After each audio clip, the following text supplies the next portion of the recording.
Venezuela ஜனாதிபதி Nicolas மதுரோவும் அவரது மனைவியும் பிடிபட்டதாகவும் அவர்களை நாட்டை விட்டு விமானத்தில் அழைத்துச் செல்லப்பட்டுள்ளதாகவும் டொனால்ட் ட்ரம்ப் உறுதிப்படுத்தியுள்ளார். மேலும் இன்று அதிகாலை வெனிசுலாவுக்கு எதிராக அமெரிக்கா பெரிய அளவிலான தாக்குதலை நடத்தியதாக அவர் தெரிவித்துள்ளார். ட்ரூத் சோசியல் தளத்தில் ட்ரம்ப் இதனை கூறியுள்ளார். அமெரிக்க ஒன்றிய நாடு வெனிசுலாவுக்கும் அதன் தலைவர் அதிபர் நிக்கோலஸ் மதுரோவுக்கும் எதிராக வெற்றிகரமாக பெரிய அளவிலான தாக்குதலை மேற்கொண்டுள்ளது. அவரும் அவரது மனைவியும் பிடிபட்டு நாட்டை விட்டு வெளியே கொண்டு செல்லப்பட்டுள்ளனர். இந்த நடவடிக்கைகள் அமெரிக்கா சட்ட அமலாக்க அமைப்புகளுடன் இணைந்து மேற்கொள்ளப்பட்டதாக டொனால்ட் ட்ரம்ப் மேலும் தனது ட்விட்டர் தளத்தில் தெரிவித்துள்ளார். இது தொடர்பிலான செய்தியாளர் சந்திப்பு இடம்பெற்றதாகவும் அவர் தெரிவித்துள்ளார். இதேவேளை இன்று காலை வெனிசுலா தலைநகரில் இடம்பெற்ற தொடர் வெடிப்புகள் ஒரு தாக்குதல் எனவும் அதற்கு அமெரிக்க ஜனாதிபதி டொனால்ட் ட்ரம்ப் உத்தரவிட்டுள்ளதாகவும் பிபிசி செய்தி வெளியிட்டிருந்தது. அந்த நாட்டு நேரப்படி இன்று அதிகாலை 1:50 மணி அளவில் இந்த தாக்குதல் நடத்தப்பட்டுள்ளது.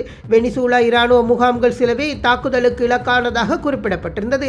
இதன் காரணமாக நகரின் சில பகுதிகளுக்கு மின்சார விநியோகம் தடைபட்டிருந்ததாகவும் தெரிவிக்கப்படுகிறது. வெடிப்புகளை தொடர்ந்து நகருக்கு மேலே விமானங்கள் பறப்பதை அவதானிக்க முடிந்ததாக வெளிநாட்டு ஊடகங்கள் செய்தி வெளியிட்டிருந்தன. இந்த நிலையில் வெனிசுலா ஜனாதிபதி அந்த நாட்டில் அவசர கால சட்டம் ஒன்றினை பிரகடனப்படுத்தியிருந்ததும் குறிப்பிடத்தக்கது.